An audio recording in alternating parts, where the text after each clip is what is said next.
नमस्कार, स्वागत है आप सभी का संसद टीवी पर। आपके साथ मैं हूं दीक्षा कोहली। बुलेटिन में होंगी देश और दुनिया की हर जरूरी खबर, राज्यवार समाचार और मौसम के हाल पर भी डालेंगे नजर। आइए शुरुआत करते हैं हेडलाइंस के साथ।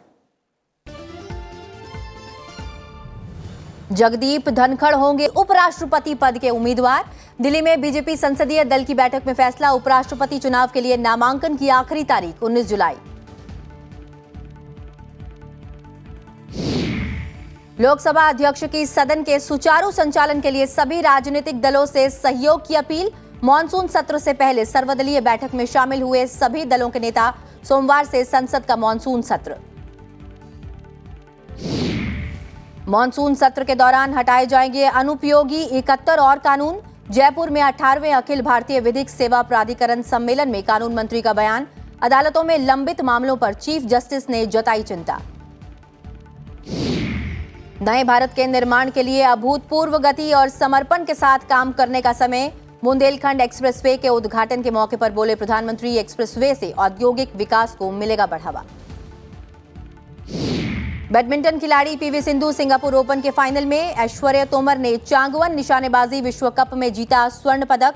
विश्व एथलेटिक्स चैंपियनशिप की लंबी कूद स्पर्धा के फाइनल में मुरली श्रीशंकर।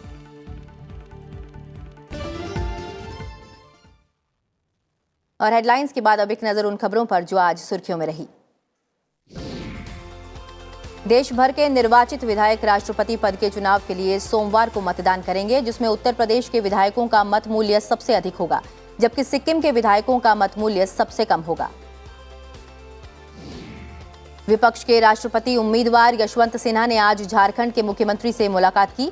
वहीं आम आदमी पार्टी राष्ट्रपति पद के चुनाव में विपक्ष के उम्मीदवार यशवंत सिन्हा का समर्थन किया है।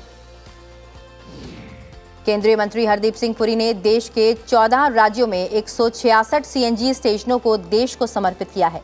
उन्होंने कहा कि केंद्र अगले 2 वर्षों में 3500 सीएनजी स्टेशनों को दुरुस्त करने की योजना बना रहा है। केंद्रीय शिक्षक पात्रता परीक्षा इस वर्ष दिसंबर में होगी। परीक्षा की तिथि बाद में घोषित की जाएगी। परीक्षा कंप्यूटर आधारित होगी और पूरे देश में 20 भाषाओं में संचालित होगी। त्रिपुरा और पूर्वोत्तर के कुछ हिस्सों के यात्रियों के लिए 22 जुलाई से ट्रेन सेवा बहाल की जाएगी, जो असम के लुमडिंग बदरपुर खंड में भूस्खलन के कारण 2 महीनों से अधिक समय से निलंबित थी।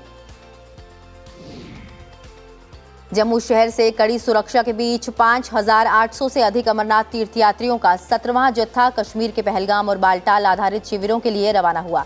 अब तक 1.65 लाख से अधिक तीर्थयात्री पवित्र शिवलिंग के दर्शन कर चुके हैं। विमान ईंधन की कीमत में 2.2% की कटौती की गई है, जो अंतर्राष्ट्रीय तेल कीमतों में गिरावट को दर्शाती है। अमेरिका में सैन फ्रांसिस्को हवाई अड्डे के अंतर्राष्ट्रीय टर्मिनल को बम से उड़ाने की धमकी मिलने के बाद खाली करा लिया गया। इस संबंध में एक व्यक्ति को हिरासत में भी लिया गया है। हरिद्वार में कांवड़ यात्रा के दौरान सुरक्षा के पुख्ता इंतजाम किए गए हैं। जगह जगह सीसीटीवी लगाए गए हैं, जिसकी मदद से मेला क्षेत्र की निगरानी की जा रही है। साथ ही इस बार ड्रोन से भी निगरानी की जाएगी। दिल्ली एनसीआर के लोगों को भीषण गर्मी से राहत मिली है। दिल्ली के कई इलाकों में हल्की से मध्यम बारिश से तापमान में गिरावट आई है। और अब खबरें विस्तार से। एनडीए की ओर से उपराष्ट्रपति पद के उम्मीदवार जगदीप धनखड़ होंगे। दिल्ली में बीजेपी संसदीय दल की बैठक के बाद उनके नाम का ऐलान किया गया। बैठक में प्रधानमंत्री नरेंद्र मोदी के साथ साथ बीजेपी अध्यक्ष जेपी नड्डा समेत पार्टी के कई वरिष्ठ नेता मौजूद रहे। 6 अगस्त को उपराष्ट्रपति पद के लिए चुनाव होना है। इनमें नामांकन की आखिरी तारीख 19 जुलाई ही है। भारतीय जनता पार्टी की संसदीय बोर्ड इस निष्कर्ष पर पहुंची है कि उपराष्ट्रपति पद के लिए भारतीय जनता पार्टी और एनडीए के प्रत्याशी के रूप में हमारे किसान पुत्र श्री जगदीप धनखड़ जी को हम उपराष्ट्रपति पद के लिए अपना प्रत्याशी के रूप में घोषित करते हैं। और इस पर अधिक जानकारी देने के लिए रुख करते हैं अपने सहयोगी अखिलेश सुमन का। अखिलेश, दिल्ली में बीजेपी संसदीय दल की बैठक ने यह फैसला लिया है, इसके अलावा और क्या कुछ जानकारी सामने आ रही है?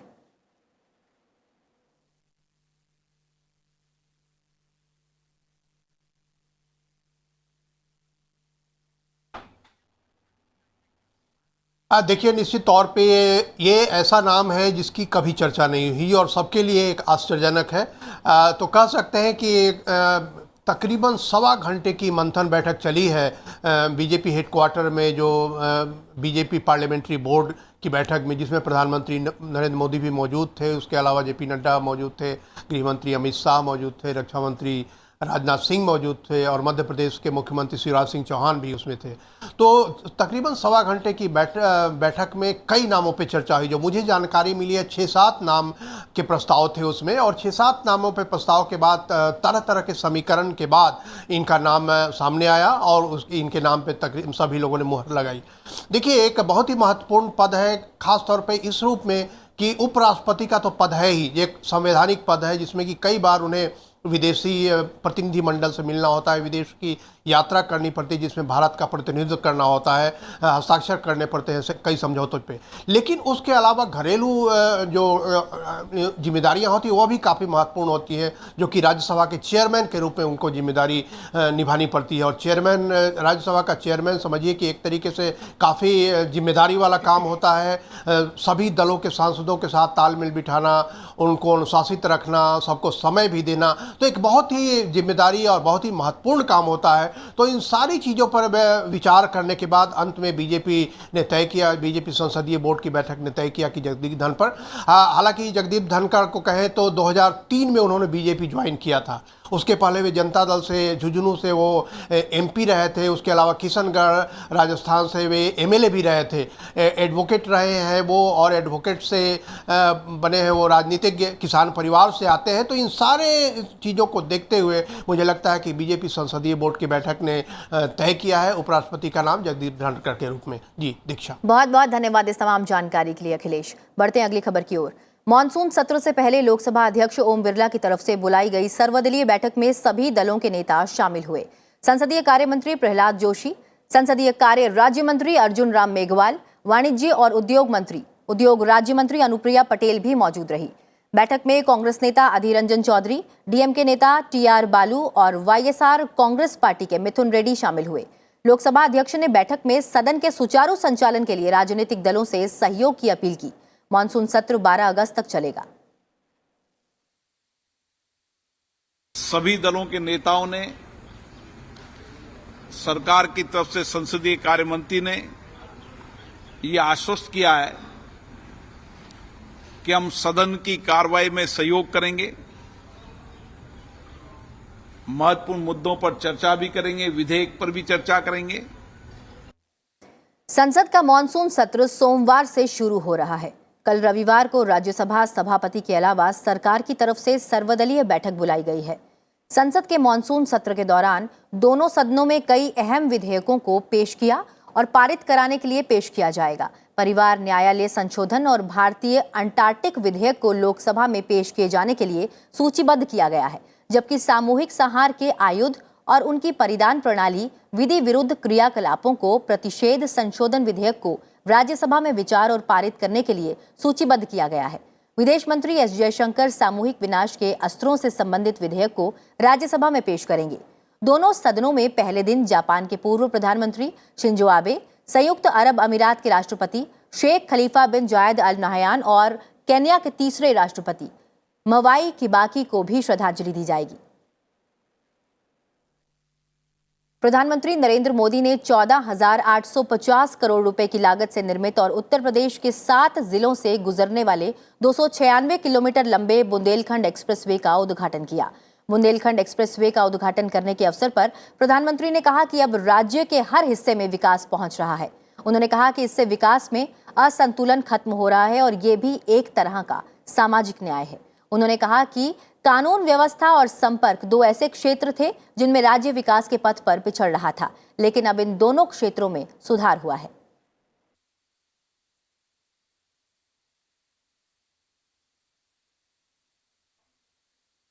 आज देश चल रहा है, उसके मूल में 2 प्रमुख पहलू हैं।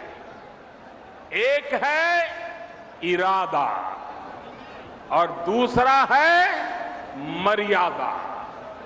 हम देश के वर्तमान के लिए नई सुविधाएं नहीं गढ़ रहे, बल्कि देश का भविष्य भी गढ़ रहे हैं।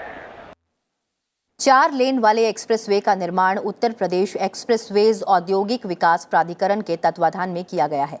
आगे चलकर इसे 6 लेन तक भी विस्तारित किया जा सकता है। ये एक्सप्रेसवे 7 जिलों यानी चित्रकूट, बांदा, महोबा, हमीरपुर, जालौन, औरैया, इटावा इससे होकर गुजरता है। बुंदेलखंड एक्सप्रेसवे इस इलाके की कनेक्टिविटी में सुधार के साथ साथ आर्थिक विकास को भी बढ़ावा देगा, क्योंकि इससे स्थानीय लोगों के लिए रोजगार के ढेरों अवसर सृजित होंगे। बांदा और जालौन जिलों में इस एक्सप्रेसवे के समीप औद्योगिक गलियारा बनाने का काम पहले ही शुरू हो चुका है। प्रधानमंत्री ने 29 फरवरी 2020 को बुंदेलखंड एक्सप्रेसवे का शिलान्यास किया था। इस एक्सप्रेसवे का काम 28 महीने के भीतर पूरा कर लिया गया है। वहीं प्रधानमंत्री नरेंद्र मोदी ने इस एक्सप्रेसवे पर हरी शंकरी का पौधा लगाया।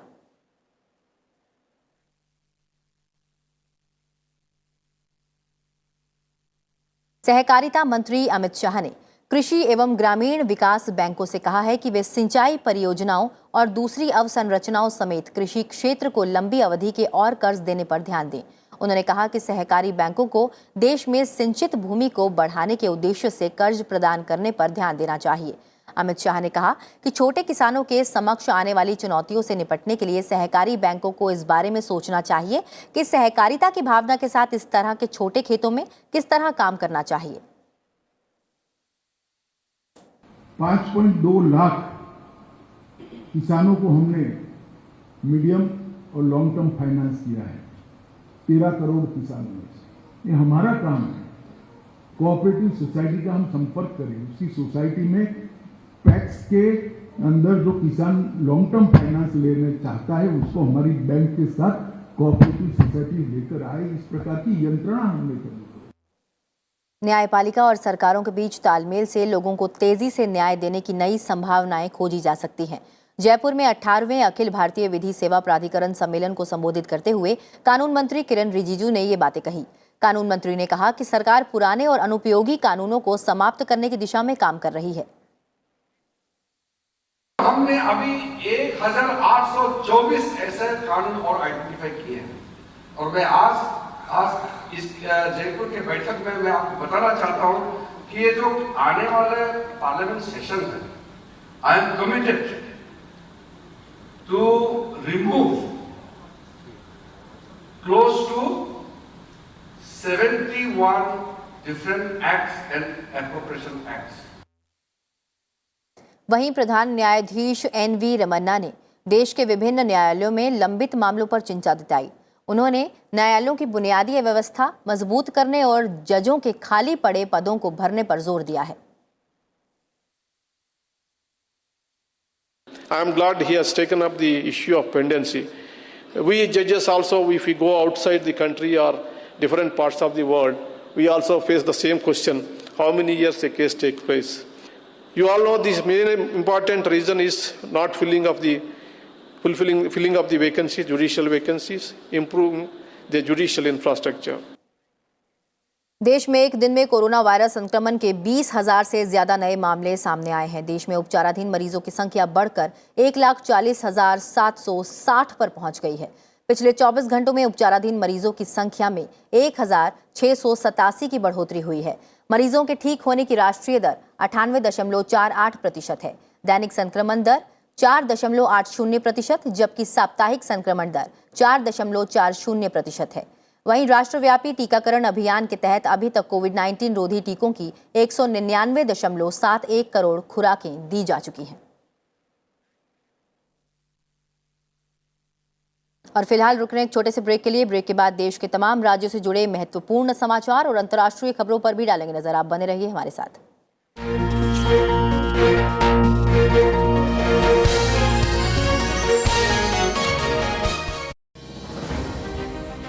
The Chinese desire and Chinese rapid advancement in expansion of its naval fleet. China makes more and more aggressive movement in the waters around the Indian subcontinent. Navy is that arm of the armed forces which allows a country to influence events far off from its frontiers. And if you have to emerge as a global power, you need to have that capability. Navy develops capabilities depending on the threat perception, depending on the budget outlays, interstate priorities which the government lays down. And I think Indian Navy has been doing well. Watch our special presentation in The Defenders, only on Sansad TV.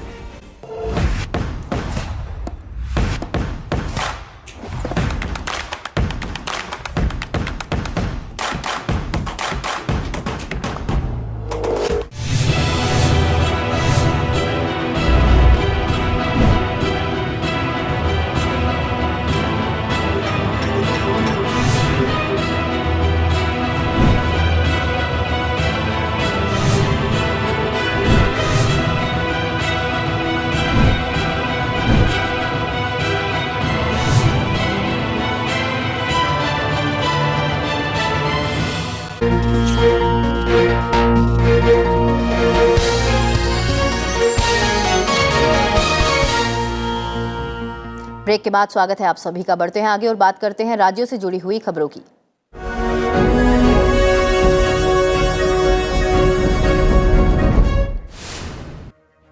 Madhya Pradesh के राज्यपाल मंगू भाई पटेल ने आज दिल्ली में प्रधानमंत्री नरेंद्र मोदी से मुलाकात की।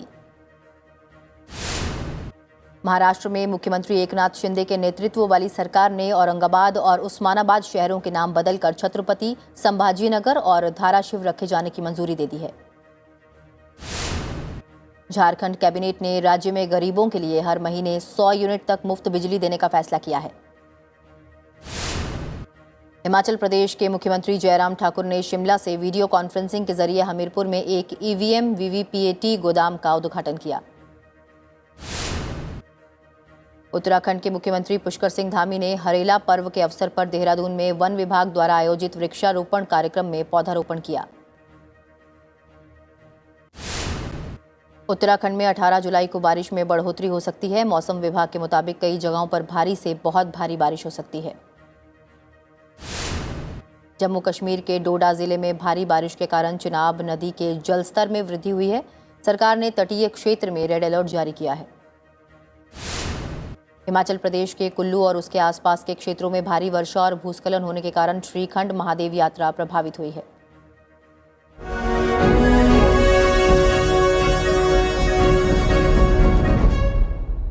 और अब खबरें बारिश और बाढ़ के कहर की।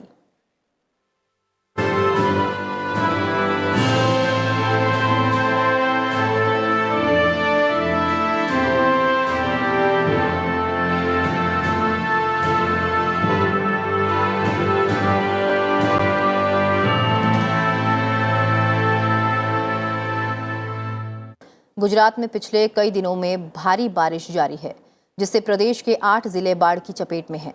प्रदेश में लगातार हो रही भारी बारिश से जलाशयों में जलस्तर लगातार बढ़ता जा रहा है, जिससे निचले इलाकों पर खतरा बढ़ता जा रहा है।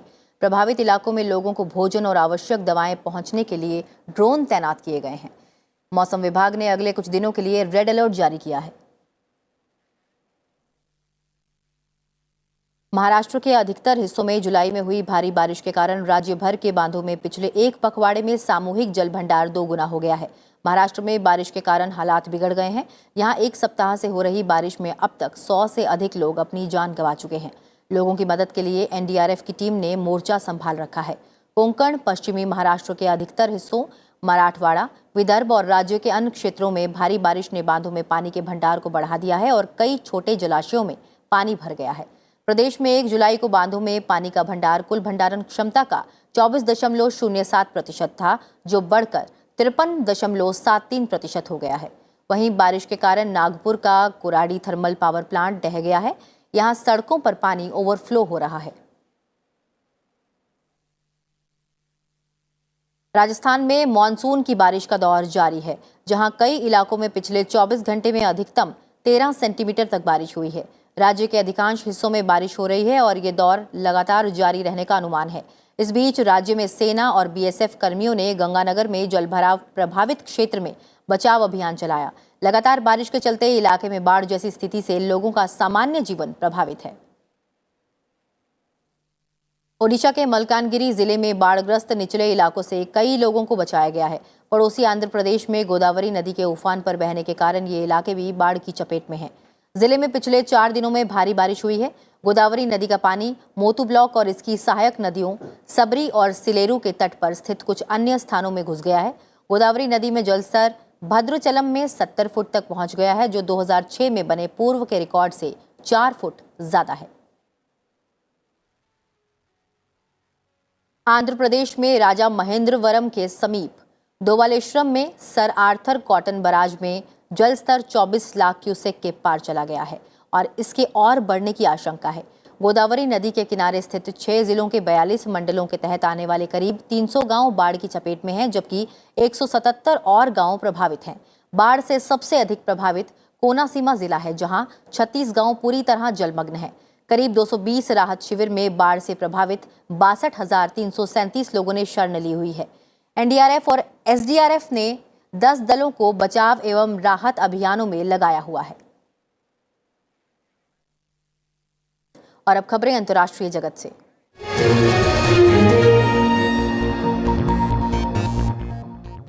श्रीलंका की संसद ने गोटबाया राजपक्षे के इस्तीफा देने के बाद राष्ट्रपति पद की रिक्ति की घोषणा के लिए बैठक की है। संसद के महासचिव धम्मिका दास नायके ने 13 मिनट के विशेष सत्र के दौरान राष्ट्रपति पद के लिए रिक्ति की घोषणा की। इस दौरान पूर्व राष्ट्रपति राजपक्षे का इस्तीफा पत्र भी पढ़ा गया। श्रीलंका में राष्ट्रपति पद की दौड़ में देश के कार्यवाहक राष्ट्रपति रानिल विक्रमसिंघे और विपक्ष के नेता साजिद प्रेमदासा सहित कुल 4 नेता शामिल हैं। सजित प्रेमदास ने 20 जुलाई को होने वाले राष्ट्रपति चुनाव लड़ने की आधिकारिक घोषणा भी कर दी है। इस बीच भारत ने श्रीलंका में अभूतपूर्व राजनीतिक संकट और आर्थिक बदहाली के बीच उसे आश्वस्त किया है कि वे देश के लोकतंत्र, स्थिरता और आर्थिक बहाली में सहयोग करता रहेगा। रूस के बम वर्षक विमानों ने शुक्रवार देर रात यूक्रेन के दक्षिण पूर्वी शहर क्रूज मिसाइल दागी, जिसमें 3 लोगों की मौत हो गई और 15 अन्य घायल हो गए। रूस के Tu-95 MS बम वर्षक विमानों ने देर रात दनिप्रो में स्थित एक फैक्ट्री पर KH-101 क्रूज मिसाइलों से हमला किया। यूक्रेन की सेना ने 4 मिसाइलों को रोक लिया। बैडमिंटन खिलाड़ी पीवी सिंधु ने शानदार जीत के साथ सिंगापुर ओपन के फाइनल में जगह बना ली है।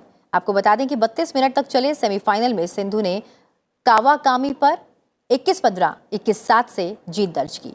सिंधु ने इस साल एशियाई चैंपियनशिप में भी कांस्य पदक जीता था। अब वो 2022 सत्र के अपने पहले सुपर 500 खिताब से महज 1 जीत दूर हैं। रविवार को होने वाले फाइनल में तीसरी वरीय सिंधु का सामना चीन की वांग झी यी से होगा, जो मौजूदा एशियाई चैंपियनशिप स्वर्ण पदक विजेता हैं। भारत के ऐश्वर्य प्रताप सिंह तोमर ने ISSF निशानेबाजी विश्व कप की 50 मीटर 3 पोजीशन स्पर्धा में स्वर्ण पदक अपने नाम किया है। तोमर ने हंगरी के जलान पेकलर को 16-12 से पछाड़कर पोडियम में शीर्ष स्थान पर कब्जा किया। वे क्वालिफिकेशन दौर में भी 593 अंक के स्कोर से शीर्ष पर रहे थे। वहीं हंगरी के अनुभवी इस्तवान ने कांस्य पदक जीता और चैन सिंह 7वें स्थान पर रहे। मुरली श्रीशंकर विश्व एथलेटिक्स चैंपियनशिप के फाइनल्स के लिए क्वालिफाई करने वाले लंबी कूद के पहले पुरुष एथलीट बन गए हैं। सत्र के सर्वश्रेष्ठ प्रदर्शन करने वाले एथलीट की सूची में वे दूसरे स्थान पर रहने वाले श्रीशंकर ने पूरे 8 मीटर की सर्वश्रेष्ठ कूद लगाई, जिससे वह ग्रुप बी के क्वालिफिकेशन दौर में दूसरे और ओवरऑल 7वें स्थान पर रहे हैं। फ्रांस ने बेस्टिल दिवस मनाया, जिसमें हजारों फ्रांसीसी सैनिकों ने पूर्वी यूरोप के सहयोगियों के साथ चैम्प्स एलिसीज एवेन्यू पर मार्च किया। चलते चलते आपको छोड़ जाते हैं इसी की तस्वीरों के साथ। फिलहाल मुझे दीजिए इजाजत। अपना ख्याल रखिए और देखते रहिए संसद टीवी। नमस्कार।